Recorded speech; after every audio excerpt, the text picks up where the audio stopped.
देखिए, भरपूर मेहनत के बावजूद भी अगर आपको कुछ उसका रिजल्ट ना मिले ना, तो इंसान अंदर से टूट जाता है। इसके पीछे बहुत से कारण हैं। मनुष्य की अज्ञानता के कारण उसको खुद समझ नहीं आते।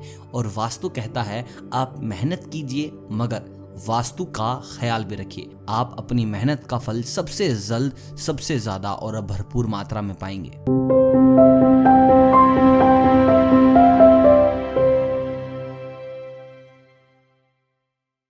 दोस्तों, हर इंसान अपने जीवन में आगे बढ़ने का प्रयास करता है। इसके लिए वह पूरी मेहनत भी करता है और अपने कार्य को गति देने की कोशिश करता है। लेकिन इन सब के बावजूद भी कुछ लोग जीवन भर दरिद्रता का शिकार बने रहते हैं। अथाह मेहनत करने के बावजूद भी उनके पास पैसा नहीं आता। देखिए, मेहनत में कोई कमी नहीं होती। मेहनत वो दिन रात करते हैं, लेकिन उन्हें फल नहीं मिल पाता। देखिए, भरपूर मेहनत के बावजूद भी अगर आपको कुछ उसका रिजल्ट ना मिले ना, तो इंसान अंदर से टूट जाता है। इसके पीछे बहुत से कारण हैं। मनुष्य की अज्ञानता के कारण उसको खुद समझ नहीं आते।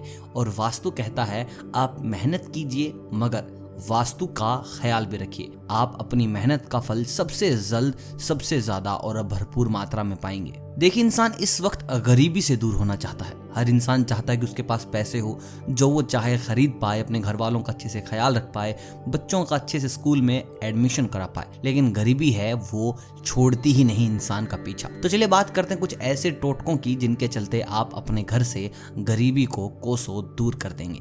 देखिए, गरीबी भगाने का सबसे पहला टोटका ये है कि कभी भी आपको शमशान भूमि में हंसना नहीं है। आप कभी भी शमशान भूमि में गए, उसके आसपास से गुजर रहे हैं, तो उस चीज का मजाक नहीं उड़ाना है। दोस्तों को इस चीज का बिल्कुल भी ऐसे मजाक नहीं बनवाने देना है कि मैं डरता नहीं हूँ, मैं चला जाऊंगा वहां जाके मैं ये खा लूंगा, मुझे कुछ नहीं होगा, मैं देखो यहाँ पर खड़ा होकर हंस रहा हूँ। अगर आप शमशान भूमि का मजाक बनाते हैं तो दरिद्रता आपका पीछा कभी भी नहीं छोड़ेगी।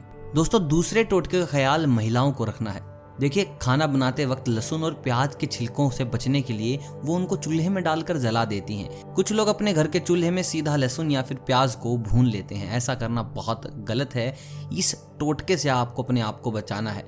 लहसुन के छिलके हो या फिर प्याज के छिलके, आपको जलाना नहीं है, उनको बाहर डाल दें। या फिर आपको लगता है कि यार मैं काम कर रहा हूँ, उसके बीच बीच में हवा के जरिए उड़ रहे हैं, तो आप प्याज और लहसुन को पानी में डबोकर छील लें या फिर काट लें। वो छिलके आपको परेशान नहीं करेंगे, लेकिन आप इस बात का ख्याल रखें कि आप उनको जलाएं ना। देखिए दोस्तों, अगला टोटका उन लोगों के लिए है जो मॉडर्न एज के लोग बनते हैं कि यार हम तो ना ऐसे ही हैं, हम बहुत बड़ी बड़ी दाढ़ी रख लेंगे, बाल रख लेंगे। मैं आपको बता दूं, बड़ी दाढ़ी और बाल रखने के भी अपने अलग वास्तु नियम हैं।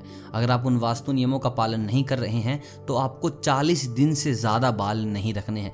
देखिए, आपने बहुत से महात्माओं को देखा होगा जो बड़े बड़े दाढ़ी रखते हैं, बाल रखते हैं, लेकिन वो वास्तु के अनुसार रखते हैं, वो सारे नियमों का पालन करते हैं। लेकिन आप ऐसा नहीं करते। आप बस फैशन से इन्फ्लुएंस होकर लोगों को देखकर अपनी बड़ी दाढ़ी रखने लगते हैं, बड़े बाल रखने लगते हैं। साथ ही साथ आप वास्तु को भूल जाते हैं, क्योंकि आपको पता ही नहीं इसका वास्तु क्या है, इसका असर क्या होने वाला है, कैसे ये चीज़ आपको आघात पहुंचा देगी। तो आप बस इस चीज़ का ख्याल रखें, 40 दिन से पहले अपने बाल कटवा ले हमेशा।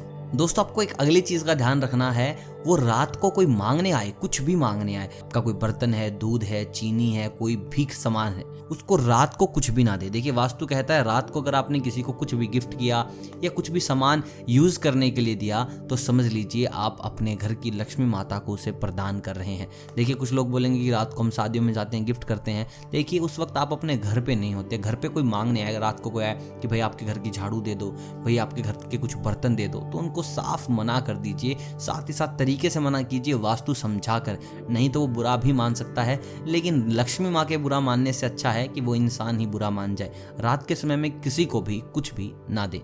दोस्तों, अगली बात को आपको ख्याल रखना है कि जो आपके रिश्तेदार हैं उनके साथ बदसलूकी ना करें। देखिए, अगर अपने रिश्तेदारों के साथ बदसलूकी कर रहे हैं तो आप वास्तु के नियम का बहुत बड़ा उल्लंघन कर रहे हैं। जितने भी रिश्तेदार हैं, अतिथि हैं, उनको भगवान का दर्जा दिया गया है। अगर आप ऐसा करते हैं तो आप भगवान के साथ बदसलूकी करते हैं, उनका निरादर करते हैं। अगर आप ऐसे इंसान हैं जो अपने घमंड में चूर हैं या फिर जो अपने रिश्तेदारों को अपने से कमतर आंकते हैं, उनको अपने से छोटा जानते हैं, तो मैं आपको बता दूं आप बहुत बहुत बड़ी भूल कर रहे हैं। लक्ष्मी माँ आपसे नाराज हो जाएंगी, फिर आप जीवन में चाहे कुछ भी करते रहना, आपके घर से दरिद्रता नहीं जाएगी। दोस्तों, टूटे हुए सामान का आपको उपयोग नहीं करना है। जो लोग थोड़े कंजूस होते हैं, सोचते हैं कि नहीं फिर बाद में कर लेंगे, फिर बाद में खरीद लेंगे, घर में बाल्टी टूटी हुई है उसी से नहा रहे हैं, उसी से पोछा लगा रहे हैं, कोई बर्तन टूट गया, कोई सीनरी या फोटो टूट के बस उसी के साथ जिए जा रहे हैं कि कुछ नहीं होता, हल्का सा चोट टूटा है तो कोई नहीं।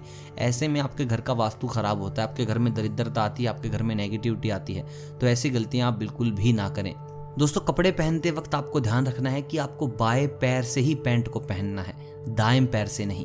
वास्तु में कहा गया है कि बायां पैर कपड़े पहनने के लिए बहुत शुभ माना गया है। तो आप जब भी कपड़े पहने, जींस पहन रहे हैं, फॉर्मल पैंट है, उसको बाएं पैर से ही पहने। और जो आपके घर का रसोई घर है उसके सामने वॉशरूम ना हो, ऐसा करना बहुत गलत माना गया है।